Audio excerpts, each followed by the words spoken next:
Hi everyone, this is Code Red Kit. It's an ad account resurrection tutorial. My name is Jingo and I'm going to show you a sneak peek on this video just in case you're wondering what it is. Okay, so there are three ways that you get restricted sa pag-advertise sa Facebook. One is if ma-disable yung ad accounts and ma-ban ang yung business manager and ma-restrict ang yung personal profile. So lahat po yan naranasan ko. Parang hindi ko matanggap na hindi na ako makakapag-advertise when I invested a lot of money in learning Facebook ads. So, pinag-aralan ko, ginawa ko ng paraan. Gusto ko pong makapagpatuloy na makapag-advertise sa Facebook at hanggat maaari gusto kong makip yung aking Ask Jingo because my page has already gone through hell. Madami na pong nangyari sa kanya, lagi siyang suspended and I've had a lot of engagement there. That's why ayoko po siyang mawala. Kaya hinanapan ko ng solusyon kung paano ako makakapagpatuloy na mag-advertise sa Facebook. I did a lot of tricks, I did a lot of hacks, but I think this one is the better one kasi hanggang ngayon nasa Facebook pa rin ako. There are a number of reasons to get blocked by Facebook.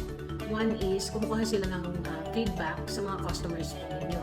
Yung mga customer ninyo, ini-email nila, mini-message nila sa Messenger, kinakamusta yung shipping, kinakamusta yung customer service. Lahat po yan dahilan para mag-ban yung ating business manager. And the other ways to get penalized is yung Facebook page na po natin, yung ating URL or web address, and also our ad accounts. Anything that you run using your Facebook page is on a warning. Anything that you run using your website URL gets a warning. Your ad account has a bad history, almost like disabled, always get rejected. Ginagawa mo pa lang yung ads mo inside Ads Manager, may warning na. Hindi mo pa natatapos yung ad copy mo, hindi mo pa nalalagay yung image mo, yung creative mo, hindi mo pa nagagawa yan, lalabas na po yung warning. Kung minsan naman, pag click mo ng page mo, lalabas na agad yung warning. Yun pala, yung page mo yung may problema. So, Facebook has three ways to restrict you. Restrict your personal Facebook account, disable your ad accounts, and ban your business manager.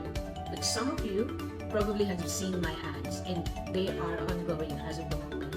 And as you can see, ginagamit ko pa rin yung Ask Jingo and nakakapag-advertise pa rin po ako.